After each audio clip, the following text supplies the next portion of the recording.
माझं नाव डॉक्टर चंद्रशेखर डाकोळे, पशुपोषण विभाग, राष्ट्रीय डेअरी विकास बोर्डमध्ये. आज आपण ज्या विषयाबद्दल चर्चा करणार आहोत ते आहे दुभत्या जनावरांसाठी त्यांच्या वेताच्या विविध टप्प्यामध्ये आहार संतुलन कशा पद्धतीने करायचं आहे ते आपण आजच्या प्रेझेंटेशनमध्ये बघणार आहोत. तर पहिल्या 2-3 स्लाइड्स आपण एक जनरल गोष्टी बघूया की दूध उत्पादन कशावर अवलंबून असते आणि आहार संतुलन करायचं म्हणजे नेमकं काय करायचं ते अगोदर बघूया आणि त्यानंतर आपण वेगवेगळ्या टप्प्यांविषयी बोलूया. तर दूध उत्पादन आपल्या सर्वांना माहीतच असेल की हे मुख्यतः 3 गोष्टी असतात ज्याच्यावर दूध उत्पादन अवलंबून असते. पहिलं म्हणजे जनावर कुठल्या जातीचं आहे ते एक महत्वाचं आहे. त्याच्यानंतर त्याचं पोषण कशा पद्धतीचं आहे दुसरी ही गोष्ट, आणि तिसरं जे आपण रुटीन जे आपलं मॅनेजमेंट असते ज्या पद्धतीचं आपण व्यवस्थापन ठेवतो, त्याचं वॅक्सिनेशन, त्याचं डिवर्मिंग, त्याचा गोठा कशा पद्धतीचा आहे, चारा लागवड, या सगळ्या गोष्टी ज्या आहेत त्या आपण व्यवस्थापनामध्ये. तर या 3 गोष्टी आहेत. तर त्यापैकी आपण आज जे बोलणार आहोत पशुपोषण या विषयाबद्दल बोलणार आहोत.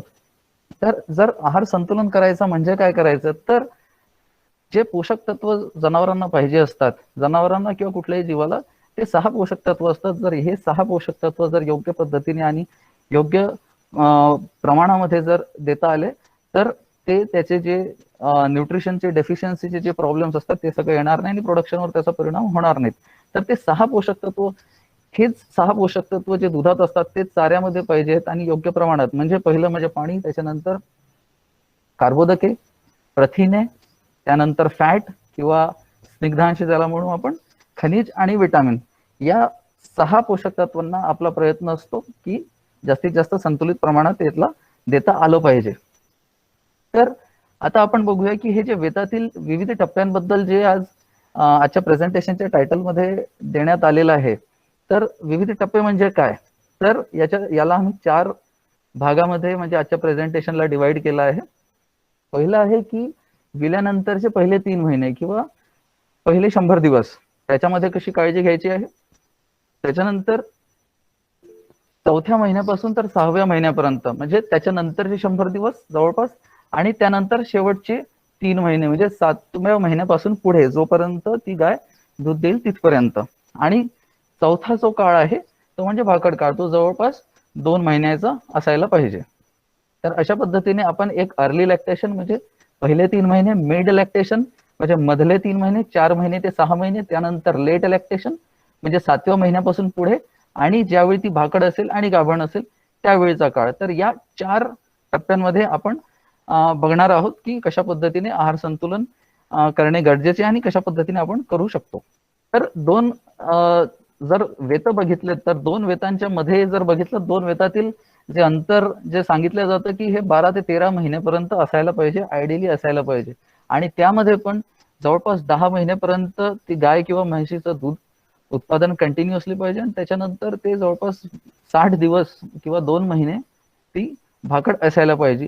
तर आपलं जे काही आहाराचं व्यवस्थापन आहे हे सगळं या गोष्टीला धरून आहेत की हा जो चक्र आहे या पद्धतीनंच ते चालू राहील, या उद्देशाने राहिलं पाहिजे. तर हे करण्याचं आणखी उद्देश असे की पशूंच्या दूध दुहण्याच्या ज्या वेगवेगळ्या कालावधी त्या पोषक तत्वांची गरज सुद्धा बदलते. म्हणून आजचं या विषयाचं शीर्षक हेच ठेवलेलं आहे की वेगवेगळ्या टप्प्यांमध्ये का.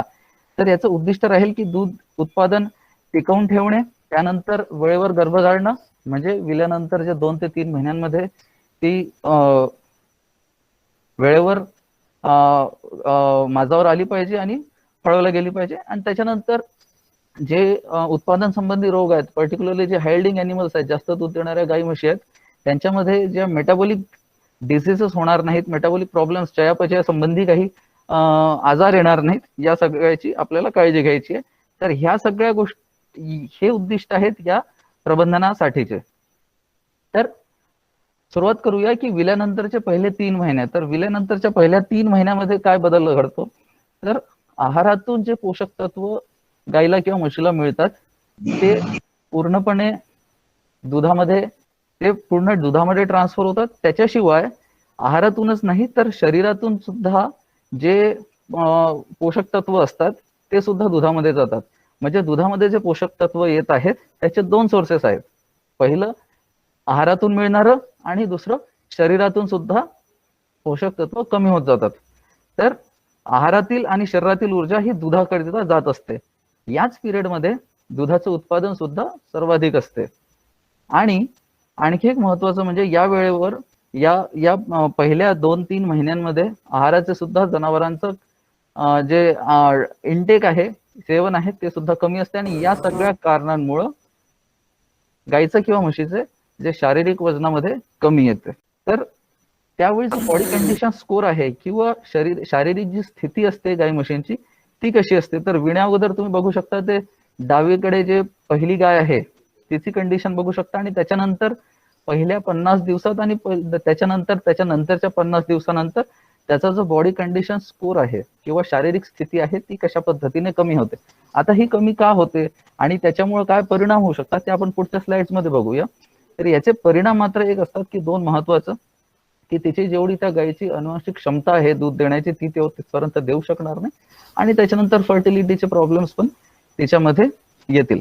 तर हे प्रॉब्लेम्स काय आता आणि का बरं येतात ते आपण बघूया. तर विल्यानंतर जे पहिले 3 महिन्यांमध्ये आपला जो उद्देश असायला पाहिजे, पहिलं म्हणजे जे सर्वाधिक दूध उत्पादनामध्ये वाढ करणे, म्हणजे जे पीक यील्ड असते, म्हणजे विल्यानंतरच्या पहिल्या 2-2.5-3 महिन्यात, पहिल्या 1.5-2 महिन्यांमध्ये, 2.5 महिन्यांमध्ये जी हायएस्ट दुधापर्यंत ती गाय किंवा म्हैस जाते, तर तो पीक यील्ड गाठणे तो जास्तीत जास्त असणे. म्हणजे मागच्या वेतात जर ती गाय जास्तीत जास्त 12 लिटर पर्यंत गेली असेल, आपला उद्देश हा असायला पाहिजे की ती 12 ची 13 लिटर या वेतामध्ये कशी येऊ शकेल. कारण जर 1 लिटर जरी या वेतामध्ये ते हायएस्ट पीक यील्ड आपण जर गाठू शकलो, तर एकूण पूर्ण लॅक्टेशन पिरियड म्हणजे पूर्ण वेतामध्ये जवळपास 200 लिटर अधिक दूध आपल्याला त्या गायीपासून किंवा म्हशीपासून मिळू शकेल. तर तो जो पीक यील्ड आहे तो गाठणे खूप जास्त महत्वाचा आहे. त्याच्यानंतर गायीची जी आहार ग्रहण करण्याची जी क्षमता असते, ती जी क्षमता असते ती सुद्धा कमी झालेली असते. त्याच्यामधले मुख्य कारण म्हणजे जे तिचे जे पोट असते, ज्याला रुमेन म्हणतो, त्याच्यामध्ये जे पॅपिलीज असतात, म्हणजे अशा काही बदल घडतात ज्याच्यामुळे पोटाचा आकार तो कमी होऊन जातो, आणि त्याच्यामुळं जेव्हा ती लगेच विल्यानंतर लगेच चारा अगोदर प्रमाणे खाऊ शकत नाही, तर त्याच्या चारा खाण्याची क्षमतामध्ये वाढ व्हायला हळूहळू ती वाढ होते, पण दूध मात्र जास्त गतीने वाढ होतं. तर ती आहार ग्रहण करण्याची क्षमतामध्ये पण आपल्याला त्याच्यामध्ये सुधार करायचा असतो, जेवढ्या लवकर शक्य झालं तेवढ्या लवकर. त्याच्यानंतर याच पिरियडमध्ये पहिल्या 2 ते 3 महिन्यांमध्ये वेळेवरती माझ्यावर आली पाहिजे, गर्भधारणा झाली पाहिजे, हा एक आपला टार्गेट असेल. आणि त्याच्यानंतर दूध देण्याची जो कालावधी असतो तो पण जास्तीत जास्त राहावा. आणि याच दरम्यान आपल्याला तिचा बॉडी कंडिशन स्कोर जो आहे, म्हणजे शारीरिक स्थिती आहे, ती पण योग्य कशी राहील त्याबद्दल प्रयत्न करायचे आहेत. तर पहिल्या 3 महिन्यांचं जे आपल्याला पहिल्या 3 महिन्यामध्ये जे काही आहार व्यवस्थापन करायचं आहे त्याचे हे सगळे उद्दिष्ट आहेत. पहिलं म्हणजे जास्तीत जास्त दूध उत्पादन कसं मिळेल, म्हणजे पीक यील्ड वर जी पोहोचायची ती जास्तीत जास्त पीक यील्ड वर कशी पोहोचेल, त्याच्यानंतर ती जास्तीत जास्त चारा कसा खाऊ शकेल, आणि बॉडी कंडिशन स्कोर तिचा व्यवस्थित मेंटेन कसा राहील. तर याच्यासाठी आपल्याला काय करता येऊ शकते, तर एक तर चॅलेंज फीडिंग, दुसरं निगेटिव्ह एनर्जी बॅलन्स राहू नये त्याच्यासाठी कुठले सप्लिमेंट देता येऊ शकते, आणि मिनरल मिक्सचर कुठले वापरता येऊ शकतात. जसं एक उदाहरण द्यायचं झालं तर समजा एक गाय आहे जिचं 12 लिटर दूध आहे एका दिवसाचं, म्हणजे 6 लिटर सकाळी 6 लिटर संध्याकाळी, आणि तिचं जवळपास फॅट 4% आहे.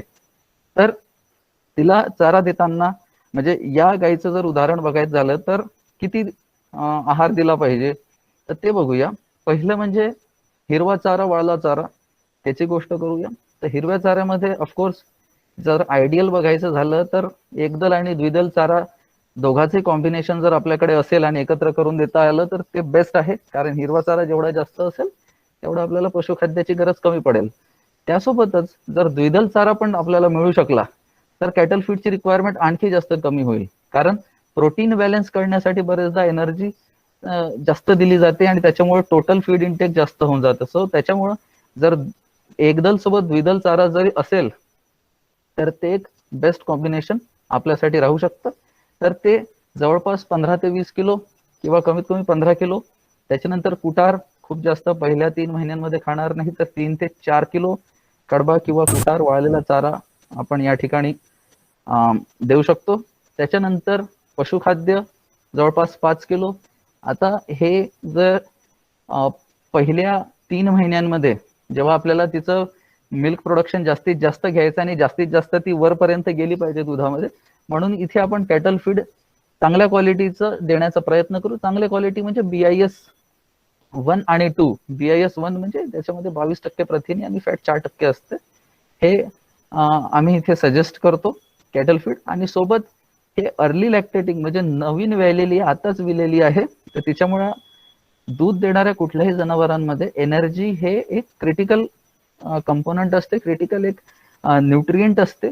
त्याच्यामुळं कॅटल फीड सोबतच या पर्टिक्युलरली 3 महिन्यांमध्ये जो धान्य असते म्हणजे एनर्जी ज्याच्यापासून जास्त मिळेल असं कुठलं तरी खाद्य देणं गरजेचं असतं आणि फायद्याचं असतं. त्याच्यामुळं या ठिकाणी 1 किलो आपण तिला धान्य पण देणार. आणि त्याच्याशिवाय 100 ग्राम जवळपास खनिज मिश्रण. खनिज मिश्रण देताना बरेचदा तर जो प्लेन खनिज मिश्रण असतं तेच आम्ही सजेस्ट करतो, बट पर्टिक्युलरली या 3 महिन्यात जर जास्त दूध देणारी गाय असेल तर चिलेटेड मिनरल मिक्सचर जास्त फायदेशीर असू शकते. याशिवाय ही पहिल्या 3 महिन्यांमध्ये असल्यामुळं बायपास फॅट द्यायची का गरज आहे पुढच्या 2 स्लाइड्समध्ये आपण बघूच. पण या ठिकाणी 100 ग्राम बायपास फॅट, ज्याच्यामुळं त्याचं जे बॉडी वेट आहे जे झपाट्याने कमी होत असते पहिल्या 50 दिवसांमध्ये आणि 100 दिवसांपर्यंत, तर ते कमी होईल. आणि जास्त दूध देणाऱ्या गायींमध्ये जो किटोसिस सारखे जे प्रॉब्लेम्स येतात ते आपण त्याला कंट्रोल करू शकतो. त्याच्याशिवाय सगळ्यात शेवटी बफर लिहिलेला आहे. बफर म्हणजे जे जास्त दूध देणाऱ्या गाई म्हशी असतात त्यांच्यामध्ये एक सब अक्यूट रुमिनल ऍसिडोसिसचा प्रॉब्लेम असतो. म्हणजे एक जास्त जेव्हा आपण त्याला पशुखाद्य देतो, जास्त दूध देणारी गाय असेल तर तिला साहजिक आपण जास्त पशुखाद्य देऊ, आणि जेव्हा जास्त पशुखाद्य दिले जातं तेव्हा वाळला चारा किंवा हिरवा चारा ती गाय किंवा म्हैस साहजिक आहे की ती कमी खाते. आणि त्याच्यामुळे जे कॉन्सन्ट्रेट म्हणजे खुराक किंवा अलपचं जो प्रमाण असतं ते जास्त असतं आणि त्याच्यामुळे पोटाची ऍसिडिटी थोडी वाढते. आणि या कारणामुळं जे तिच्या दुधाचा जो फॅट पर्सेंटेजवर त्याचा परिणाम येतो आणि दुधावरही येऊ शकतो. तर या गोष्टीला कंट्रोल करण्यासाठी आम्ही सजेस्ट करतो की जे जास्त दूध देणाऱ्या गायी आहेत, ऍटलिस्ट 10-12 लिटर किंवा त्याच्या पुढं तशा ज्या गायी आहेत त्यांच्या आहारामध्ये दिवसाला 50 ते 75 ग्राम, इव्हन त्याच्यापेक्षा जास्त दूध देणारी गाय असेल तर तुम्ही 100 ग्राम पर्यंत जाऊ शकता, काय अडचण नाही. तर तेवढं खाण्याचा सोडा एका दिवसाला आपण त्या गायीला दिला पाहिजे. पण बायपास फॅट किंवा हा खाण्याचा सोडा हे जास्त दूध देणाऱ्या गाई म्हशींसाठीच मी इथे सांगतो आहे. त्यानंतर या स्लाइड मध्ये जे मी सांगितलं होतं की बायपास फॅट, तर हे का द्यायचं आहे आणि कोणाला द्यायचं आहे, तर हे द्यायची गरज काय आहे हे मी तुम्हाला इथे सांगतो. की विल्यानंतर या पॉइंट मध्ये बघा की ती विल्यानंतर पहिल्या 1-1.5-2 महिन्यापर्यंत तिचं दूध सर्वाधिक असतं आणि त्याच्यानंतर पुढच्या 6-7-8 महिन्यापर्यंत ती कमी कमी होत जाते आणि त्यानंतर आटते. तर तिचं सर्वाधिक दूध उत्पादन तुम्हाला 1.5-2 महिन्यामध्ये मिळतंय. आणि तर तेवढं जर ती दूध देत आहे तर त्या पद्धतीनं तेवढं इनपुट पण राहिला पाहिजे, म्हणजे तेवढा चारा सुद्धा त्या गायीने खाल्ला पाहिजे. तर चारा खाण्याच्या क्षमतेमध्ये पण ती वाढ होत असते, पण तेवढी झपाट्याने होत नाही जेवढं दुधामध्ये होते. तुम्ही इथे बघू शकता की जे लाल रंगाचा आहे जो ग्राफ आहे तो झपाट्याने वर गेला आणि मग खाली येतो आहे, पण चारा खाण्याची जी क्षमता आहे, जे पिवळ्या रंगाची लाईन आहे ती पण वर जाते पण तेवढ्या गतीने जात नाहीये. चारा त्या पर्टिक्युलर पिरियड मध्ये 1 महिन्यामध्ये किंवा 2 महिन्यापर्यंत तो चारा कमी खाते आणि त्या प्रमाणात दूध मात्र त्या गाईचं किंवा म्हशीचं जास्त असते. आणि त्याच्यामुळे काय होतं की एक मध्ये गॅप तयार होते. तर मी तुम्हाला सांगितलं होतं की हा जो काही दूध उत्पादन आहे फक्त चाऱ्यातूनच होत नाही, तर शरीरातून सुद्धा ऊर्जा किंवा शरीरातून सुद्धा पोषक तत्व ते दुधामध्ये येत असतात. याचा अर्थ शरीराचं वजन त्या पिरियड मध्ये कमी होतं आणि ते या पद्धतीनं होतं. जसं दूध जर पहिल्या 1.5-2 महिन्यामध्ये वाढतं, पण वजन सुद्धा याच पिरियड मध्ये हळूहळू कमी होत असतं, म्हणजे खूप झपाट्याने कमी होतं आणि त्यानंतर हळूहळू ते नॉर्मल मेंटेन होतं, म्हणजे रिकवर होत असते. तर हा जो बॉडी वेट कमी होणे आहे, हे बॉडी वेट कमी होणे, शरीराचं वजन कमी होणे हे परफेक्टली नैसर्गिक आहे. याच्यामध्ये असं काही नाही की असं व्हायला नाही पाहिजे, पण एका लिमिट पर्यंत राहिलं तर हे ठीक आहे, योग्य आहे. पण त्याच्यापेक्षा जास्त झालं तर किटोसिस सारख्या प्रॉब्लेम या गायीमध्ये येऊ शकतात आणि ज्याच्यामुळं सडनली गाई म्हशीचं मिल्क प्रोडक्शन ड्रॉप होऊ शकतं आणि त्याच्यामुळे जो पीक यील्ड यायचा किंवा पूर्ण लॅक्टेशन मध्ये जेवढं दूध ती गाय देऊ शकेल तेवढं ती देणार नाही. तर आपल्याला या ठिकाणी या असेच जे मेटाबॉलिक प्रॉब्लेम्स आहेत ते अवॉइड करायचे आहे. तर यासाठीच आपण हा जो पिरियड आहे ज्या ठिकाणी हा निगेटिव्ह एनर्जी बॅलन्स होतो आहे, म्हणजे एनर्जी जास्त जात आहे दुधाच्या प्रोडक्शन मध्ये, मात्र चाऱ्यामधून तेवढी एनर्जी मिळत नाहीये.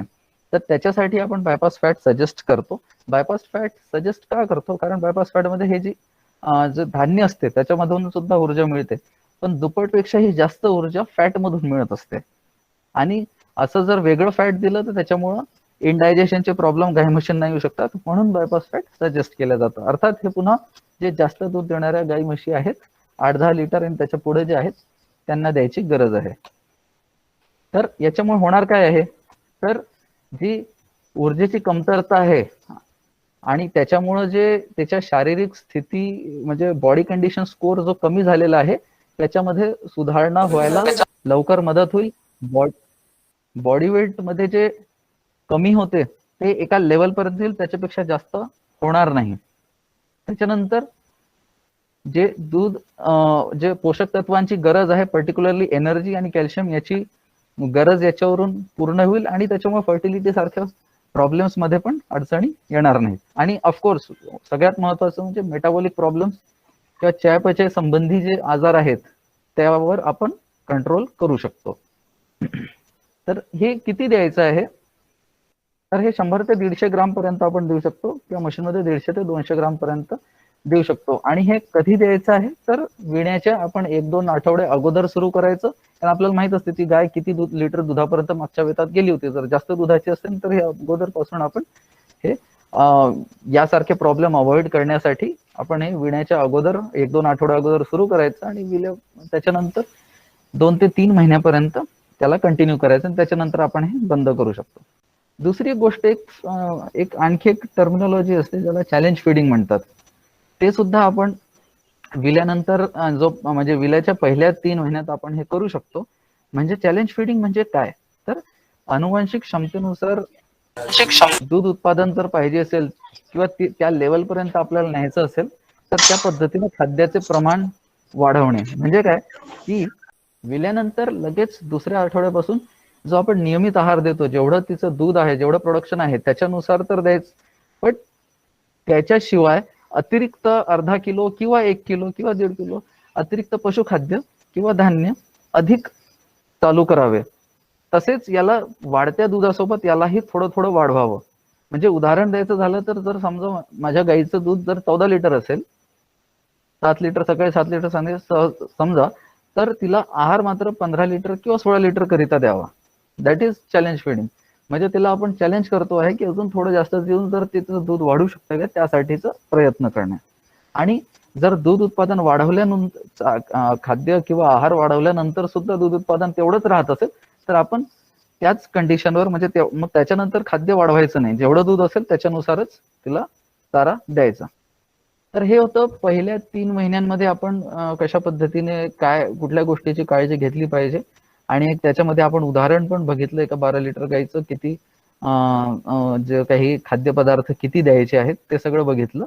आता आपण बघणार आहोत की वेल्यानंतर 4 ते 6 महिन्यांमध्ये काय होत असते. तर 4 ते 6 महिन्यांमध्ये जो काही आहारातून जो काही पोषक तत्व मिळतो हे पूर्ण दुधामध्ये जात आहे. जसं पहिल्या 3 महिन्यांमध्ये काय होतं की आहारातून सुद्धा पोषक तत्व दुधात जात होते आणि शरीरातून सुद्धा जात होते. बट हळूहळू 3 महिने झाल्यानंतर शरीरातून निघणे बंद होऊन जाते, जो काही आहारातून असते ते दुधामध्ये सगळे रिफ्लेक्ट होते आणि यावेळी आपलं दूध उत्पादन बऱ्यापैकी स्थिर राहते. त्याच्यामध्ये जी घट होत असते ती तितकी फास्ट होत नाही जी याच्या नंतरच्या फेज मध्ये होईल.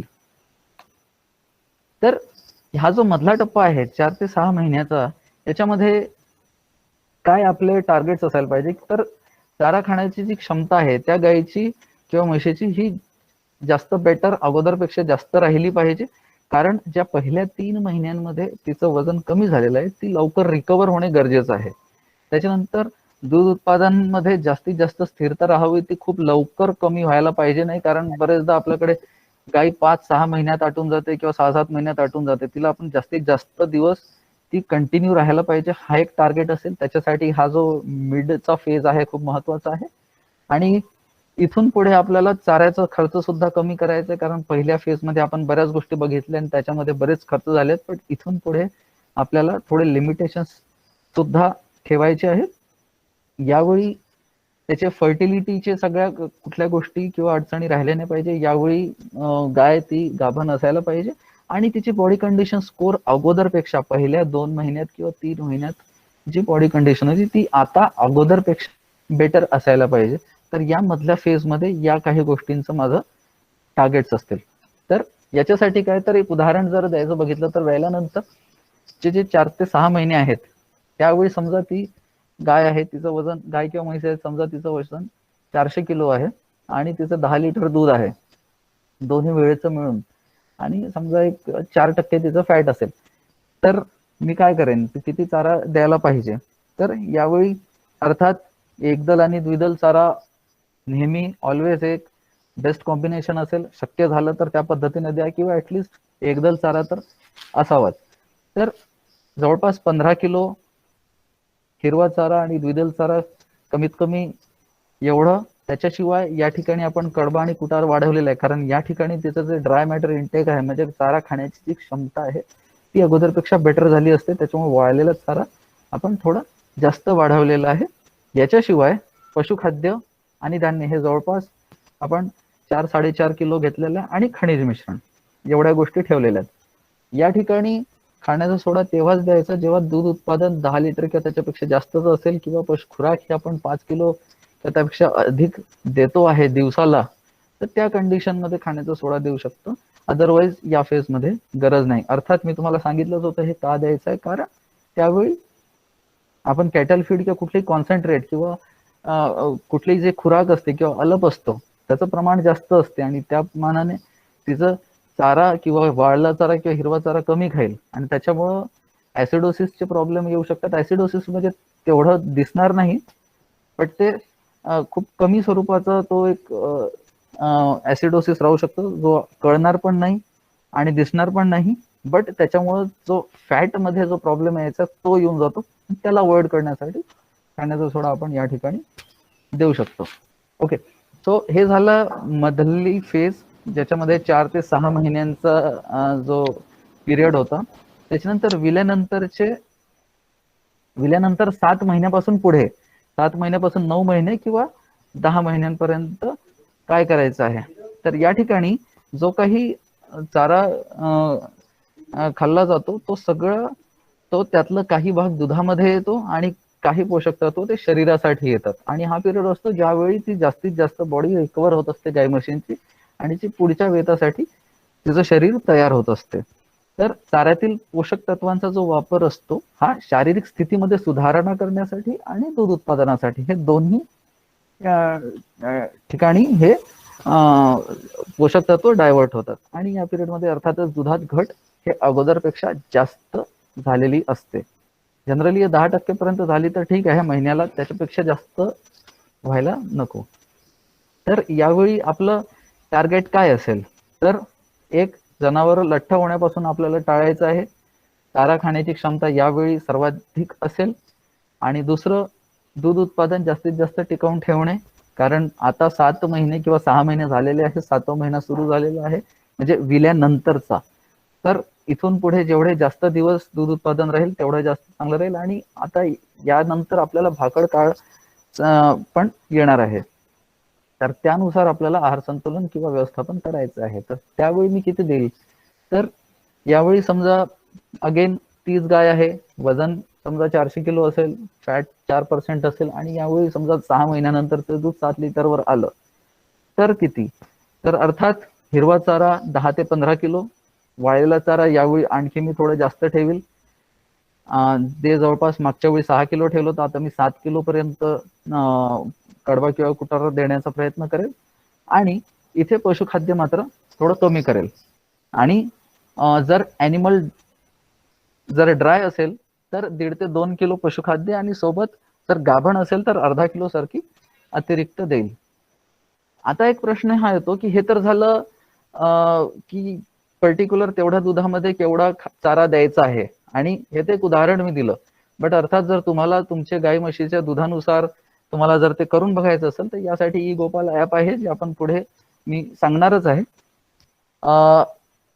त्यानंतर बरेच ठिकाणी आपल्या महाराष्ट्रामध्ये की पशुखाद्य सर्व ठिकाणी मिळत नाहीत. जर पशुखाद्य मिळत असेल तर बेस्ट, आपल्याला ते दूध उत्पादनाप्रमाणे आपण त्या गाई किंवा म्हशीला तेवढं पशुखाद्य देऊ शकतो. पण समजा असे बरेच जिल्हे आहेत की ज्या ठिकाणी पशुखाद्य त्यांना मिळत नाही किंवा आपले दूध संघ नाहीत किंवा प्रायव्हेटचे उपलब्ध होत नाहीत, तर मला जर घरीच त्या पद्धतीचं किंवा त्या क्वालिटीचं, अर्थात त्याच क्वालिटीचं तर मिळणार नाही, बट काही ना काही फरक तर राहील, पण तरी मला जर तेवढे पोषक तत्व जे पशुखाद्यातून मिळतात जवळपास तेवढे मिळायला पाहिजे, यासाठी मला जर घरीच जर चारा अलप किंवा खुराक तयार करता आली तर कशी करायची, तर ते पण मी इथे या ठिकाणी एक उदाहरण दिलेलं आहे. यामध्ये 2 उदाहरणं आहेत, उदाहरण 1 आणि 2. उदाहरण 1 हे म्हणजे जे BIS-1 क्वालिटीचं जे कॅटल फीड असते त्या पद्धतीचं जर तुम्हाला बनवायचं, ज्याच्यामध्ये आपल्याला प्रथिने किंवा ऊर्जा जास्त पाहिजे असते आणि जे जास्त दुधाच्या गायींसाठी पाहिजे किंवा पहिल्या वेताच्या पहिल्या टप्प्यामध्ये जेव्हा जास्त दूध असते तेव्हा द्यायचं असते, तर त्यावेळी कशा पद्धतीने या पद्धतीचा अलप तयार करता येऊ शकतो. तर यामध्ये धान्य कुठलाही मका, गहू किंवा असल्या पद्धतीचं कुठलंही धान्य हे 32 ते 35% असावं. त्यानंतर जे पेंड असते, सरकी पेंड किंवा सरकी ढेप, ती 30 ते 35%. तर आणि त्याच्यानंतर तिसरं म्हणजे कोंडा, तांदळाचा किंवा गहूचा किंवा चुनी कुठली पण, हे 25 ते 30%. तर या पहिल्या उदाहरणात म्हणजे पहिला हा जो खुराक तयार केलेला आहे जास्त दुधाच्या गायींसाठी, ज्याच्यामध्ये आपण पेंडचं आणि धान्याचं प्रमाण थोडं जास्त ठेवलेलं आहे आणि कोंड्याचं कमी ठेवलंय. याच्याशिवाय खनिज मिश्रण 2%, मीठ 1% आणि खाण्याचा सोडा 1%. हे झालं एकूण 100%. जर मधल्या किंवा शेवटच्या टप्प्यात गाय असेल किंवा कमी दुधाच्या गायी असतील, त्यांच्यासाठी जर मला जर या पद्धतीचा खुराक जर तयार करायचा झाला तर मी यावेळी धान्य किंवा पेंड थोडं कमी करेल, म्हणजे धान्य 30 ते 32% ठेवेल आणि ढेप किंवा पेंड हे 28 ते 30% ठेवेल आणि कोंडा किंवा चुनी जी असते हे 30 ते 35% ठेवेल आणि राहिलेलं खनिज आणि मीठ हे तेवढंच राहील, 2% खनिज आणि 1% मीठ. तर या पद्धतीने सुद्धा आपण जर पशुखाद्य उपलब्ध नसेल तर या पद्धतीने जर आपण केलं तर तिची ऊर्जा, प्रथिनांची गरज आणि खनिजांची गरज बऱ्यापैकी आपण पूर्ण करू शकतो. त्यानंतर जर ती भाकड असेल तर काय, तर भाकड असताना आहारातून जो काही पोषक तत्व जे गायी मध्ये जातात ते सगळे त्यातले काही पोषक तत्व शरीराचं वजन वाढण्यासाठी, म्हणजे गायींचं वजन वाढण्यासाठी, तर काही पोषक तत्व गर्भाच्या विकासासाठी, या 2 ठिकाणी ते पोषक तत्व डायव्हर्ट होतात. तर खाली लिहिलेलं आहे की जी खुराकची मात्रा असते ती शरीरात संचय करण्यासाठी, यावेळी दूध उत्पादन राहत नाही. आपल्याला यावेळी जो काही तिची खुराक असेल ती लिमिटेड ठेवायची आहे आणि बॉडी कंडिशन स्कोर मध्ये पण त्यावेळी इम्प्रूव्हमेंट येत असते. तर त्यावेळी काय करायचं, तर गुणवत्तायुक्त पशुखाद्य 2 ते 3 किलोग्राम प्रतिदिन, 2 ते 3 म्हणजे कमीत कमी 1.5 ते 2 किलो, 2 किलोच्या जवळपास पशुखाद्य आणि अर्धा किलो आपण सरकी पेंड या पद्धतीने देऊ शकतो. त्यानंतर विल्यानंतर शारीरिक वजन मध्ये घट कमी करण्यासाठी विण्याच्या 10 दिवस अगोदर किंवा 1-2 आठवड्या अगोदर बायपास फॅट सुरू करावा, जे 100 ते 150 ग्राम प्रतिदिवस द्यायचे आणि जे आपल्याला फक्त 3 महिन्यांपर्यंत द्यायचं आहे. आणि जर त्या गाई म्हशींना आपण रेग्युलरली मिनरल मिक्सचर देत असू तर विण्याच्या 1 ते 2 आठवड्या अगोदर खनिज मिश्रण आपण बंद करू शकतो, म्हणजे करायला पाहिजे. 1 ते 2 आठवड्या अगोदर बंद करायचं, मात्र ज्यावेळी ती गाय जणते त्यानंतर लगेच ते मिनरल मिक्सचर फिडिंग सुरू करायचं आहे, दूध उत्पादनानुसार जेवढं राहील त्या पद्धतीने.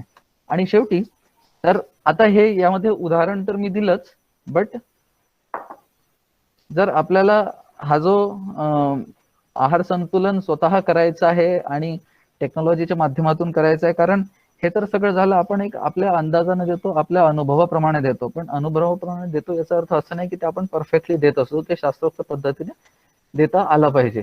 तर त्याचा जर त्या पद्धतीने जर द्यायचं असेल तर आपण आपल्या ई गोपाला मोबाईल ऍपच्या माध्यमातून आपण करू शकतो, जे department of animal husbandry daring आणि एनडीडीबीने मिळून हा ऍप तयार केला आहे, ज्याच्यामध्ये यावेळी मी फक्त इथे पशुपोषण विषयीच बोलेन, की ज्याच्यामध्ये वेगवेगळे तसे फीचर्स दिलेले आहे. तर न्यूट्रिशनचं तुम्हाला फक्त सगळ्या गोष्टी, गाय आहे की म्हैस आहे, आणि तुम्ही कुठला कुठला चारा देताय आणि किती दूध आहे, या सगळ्या गोष्टी आपण खूप इझिली याच्यामध्ये राशन बॅलन्सिंग त्या गाई म्हशींचं करू शकतो.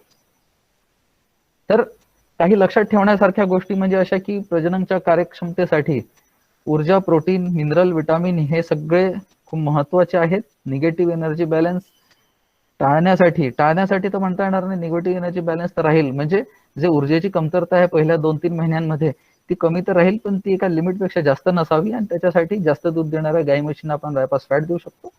मिनरल मिक्सरचा वापर रेग्युलरली करायचा आहे, आणि तसेच जास्त दूध देणाऱ्या गायींना जर उपलब्ध असेल तर बायपास प्रोटीन सुद्धा आपण देऊ शकतो. सो एवढं बोलून मी इथे थांबतो. धन्यवाद. पशुपोषण विषयी, गाई म्हशींच्या आहाराविषयी काही प्रश्न असतील तर तुम्ही आता या ठिकाणी विचारू शकता. धन्यवाद. हाँ जी।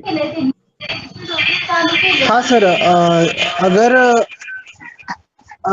पशु के उसके डिलीवरी के बाद उसका अगर एक बच्चा हो जाता है, एक्सपायर हो जाता है, तो आज सडनली वो दूध कम देना शुरू कर देती है, तो उसके लिए और कई बार स्टॉप कर देती है, तो उसके लिए क्या करना चाहिए? ना, उसके लिए देखिए न्यूट्रिशनली तो कोई ऑप्शन नहीं है, वो तो स्टॉप करेगी।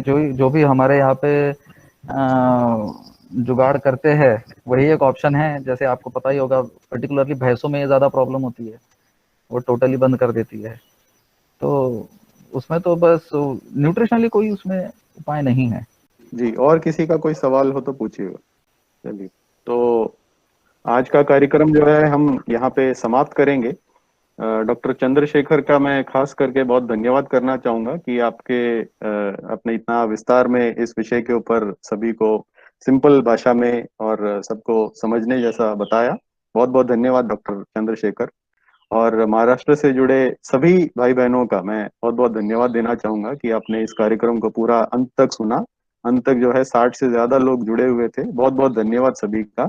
और आगे भी जो भी हमारे कार्यक्रम होंगे उसमें अवश्य भाग लीजिए, और आपके डेयरी से संबंधित जो भी आपकी जरूरत है उनके लिए हम कार्यक्रम आगे लाएंगे। आप उसमें अवश्य जुड़िएगा। सभी का बहुत बहुत धन्यवाद।